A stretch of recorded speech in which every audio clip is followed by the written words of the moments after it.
Excellence Madame la ministre d'État, ministre des Affaires étrangères, merci de l'honneur que vous nous faites en nous accordant cette interview, quelques heures après l'entérinement de l'accord de paix économique entre les deux chefs d'État. Nous avons cité Félix Antoine Tshisekedi Tshilombo de la République démocratique du Congo et Paul Kagame du Rwanda. Vous avez été au front diplomatique depuis avril, le 27 juin, l'accord de principe qui a été signé. Aujourd'hui, le 4 décembre 2025, c'est l'entérinement ou l'endossement de cet accord de paix économique signé le 27 juin dernier.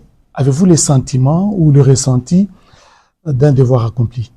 Je pense que nous avons franchi une étape, mais le devoir accompli, nous sommes très conscients de son envergure et nous savons que nous ne serons satisfaits que quand nous serons réunis avec nos frères et sœurs, nos compatriotes qui sont à l'est de la République démocratique du Congo, dans des zones sous occupation. Donc je peux dire que j'ai un sentiment d'avoir franchi une étape aujourd'hui, comme nous en avons franchi beaucoup d'autres que vous venez d'énumérer, mais la satisfaction, elle n'est pas encore là parce que nous connaissons la réalité qui prévaut et puis aussi en tant que membre du gouvernement, on n'est jamais satisfait. Nous sommes au service de notre population. Nous savons que les besoins mais aussi les attentes sont énormes et donc nous travaillons toujours et nous allons continuer à travailler. Je ne pense pas qu'on puisse s'offrir le luxe d'être satisfait quand on est au service de la population. Vous avez été à nouveau dans les bureaux ovales du président américain Donald Trump. Ce n'est pas la première fois. Le 27 juin dernier, vous y étiez. Cette fois-ci, vous avez accompagné le président de la République, Félix Antoine Tshisekedi Tshilombo, dans cette rencontre bilatérale d'abord, avant cette trilatérale. À quoi la population congolaise devra-t-elle s'attendre après la signature de cet accord ? Alors, la population congolaise peut s'attendre à ce que, évidemment, son gouvernement reste engagé vis-à-vis de cet accord. Donc, le président de la République l'a signé justement et donc, de cette manière, manifeste sa volonté, sa disponibilité à ne ménager aucun effort pour s'assurer de la mise en œuvre des responsabilités qui nous incombent. Et là, la population congolaise peut en être sûre, mais elle peut aussi être sûre du fait que nous allons insister sur la mise en œuvre entière et complète de tous les éléments de cet accord. Donc pas seulement les éléments qui nous engagent nous, mais ceux qui engagent aussi les autres parties. Et je voudrais juste revenir sur un point important que vous avez évoqué au début, quand vous avez parlé de la signature de l'accord par le président de la République démocratique du Congo et le président du Rwanda. Il faut aussi rappeler que c'est un accord qui a été signé plutôt par 3 chefs d'État, à savoir celui de la République démocratique du Congo, celui du Rwanda, mais aussi celui des États-Unis d'Amérique. Le président américain, c'est juste celui de la médiation. Mais justement. Et donc, à chaque interlocuteur, à chaque signataire de cet accord incombe certaines responsabilités. Et c'est pour cela que je dis, nous allons assumer pleinement les responsabilités, les engagements auxquels que nous avons pris. Mais nous allons rappeler les uns et les autres aussi de leur rôle à jouer. Et le rôle d'une médiation n'est surtout pas à sous-estimer dans cette situation. Donc nous allons aussi peser de notre poids pour nous assurer que l'intégralité de l'accord soit mise en œuvre. Donc la population congolaise peut s'attendre à cela.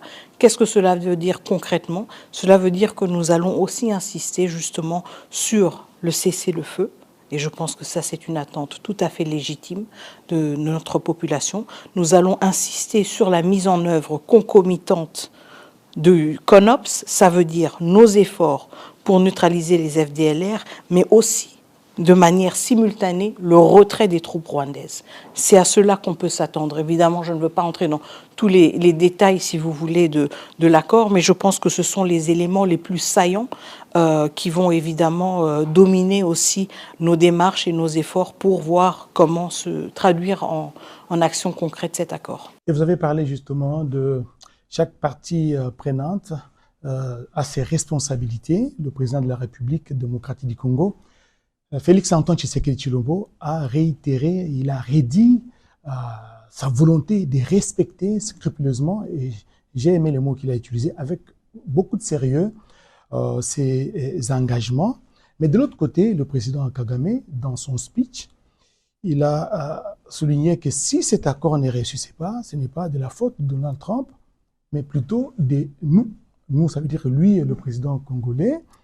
Mais à la fin, il a dit quelque chose pour lequel je voudrais que vous puissiez donner votre commentaire. Il a dit qu'il y a une route qui s'ouvre devant nous, mais il y aura certainement des hauts et des bas. Votre commentaire. Bon, écoutez, je ne vais pas m'aventurer à faire des commentaires sur des déclarations du président Kagame. Ce que l'histoire nous enseigne, et quand je parle de l'histoire, je parle d'une histoire pénible de 30 ans de conflit, c'est qu'en effet, il est difficile de mettre fin à une guerre. Si c'était si facile que ça, on n'en serait pas à 30 ans. Donc, je pense que ce qui est important ici, et nous l'avons toujours souligné, c'est de traduire les signatures, si vous voulez, en des actes concrets. C'est de rester déterminé, justement, à voir ces actes porter des fruits.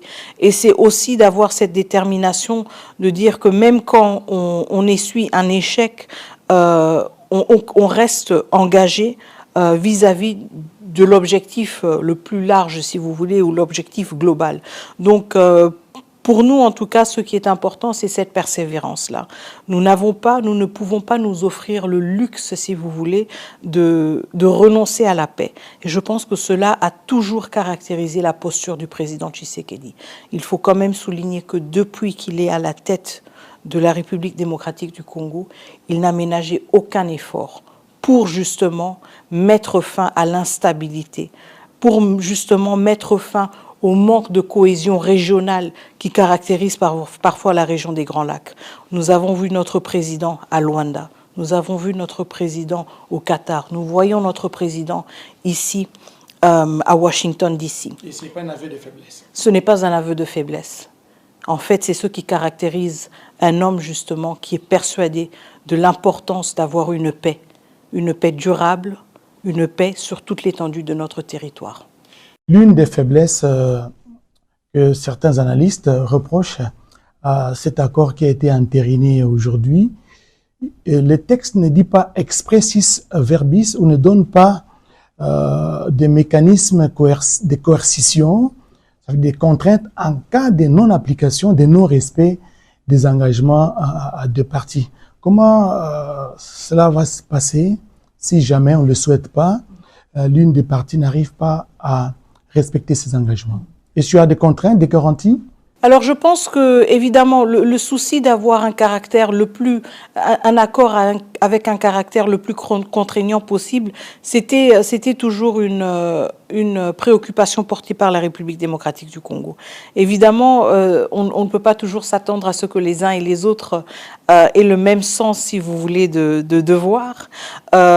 Donc, la situation à laquelle nous faisons face maintenant dans l'accord, elle est plutôt caractérisée par le fait que nous avons une série de mécanismes qui ont été mis en place pour suivre la mise en œuvre de l'accord. Et je pense que c'est à travers ces mécanismes-là que nous allons avoir des cadres et des formats différents de redevabilité. Donc des mécanismes qui sont animés par la médiation, des mécanismes qui rassemblent les différents interlocuteurs avec leurs responsabilités différentes et qui se rencontrent dans des intervalles très précis. Et donc, quand il s'agit de cela, nous notons déjà que ces mécanismes qui ont été prévus dans le cadre de l'accord de Washington signé le 27 juin sont déjà en place. Donc nous œuvrons et nous travaillons dans le cadre de ces mécanismes, mais nous sommes aussi conscients du besoin de les rendre les plus efficaces possibles. Je dis toujours, une réunion, ce n'est pas un résultat, n'est-ce pas? Donc il ne s'agit pas de mettre en place des mécanismes qui ont des réunions après réunion, il s'agit de mettre en place des mécanismes qui servent justement, qui contribuent à la mise en œuvre concrète de l'accord. Et nous allons continuer à œuvrer à travers ces mécanismes pour une plus grande redevabilité. Et la garantie de cet accord, c'est toujours les États-Unis ou bien il y a d'autres structures? Je pense qu'aujourd'hui, déjà, un regard dans la salle nous a montré que, encore une fois, c'est une crise qui dure plus de 30 ans. Peut-être qu'on l'a maintenant réduite, si vous voulez, dans une forme extrêmement simplifiée à la RDC et le Rwanda. Mais quand vous avez regardé dans la salle, je suis sûre que vous vous êtes rendu compte qu'il y avait des chefs d'État de la région. Et donc cela montre qu'il y a un souci partagé de voir la région surmonter ce conflit, de voir la région aller au-delà de cette crise. Et donc, je ne pense pas que c'est uniquement, si vous voulez, une question des États-Unis. Il s'agit d'un environnement propice, avec des alliés, avec des pays concernés par la paix, qui vont aussi peser de leur poids. Nous sommes extrêmement reconnaissants pour le rôle joué par l'Union africaine, par exemple, jusqu'à présent, dans le cadre des efforts pour sortir de la crise. Madame la ministre, nous sommes en train de terminer cet entretien. Je m'en voudrais si je ne vous pose pas cette question, parce que nous suivons pas à pas tous les processus, en commençant par Luanda, Doha, et aujourd'hui nous sommes à Washington. À Doha, il y a eu la signature de l'accord cadre, une sorte de balise pour les négociations futures entre la partie gouvernement de la République et la coalition AFC M23. D'aucuns pensaient que c'est l'accord entre guillemets de Doha, qui serait le premier à être conclu avant de déboucher sur Washington. Je voudrais savoir, avec l'entérinement de l'accord de paix économique signé ce 4 décembre 2025 à Washington, c'est plutôt un alignement ou encore l'accord cadre de Doha, il est complètement absorbé par celui de Washington. Et pour ne pas reprendre les termes du ministre de la Communication et des Médias, qui parle de père et fils.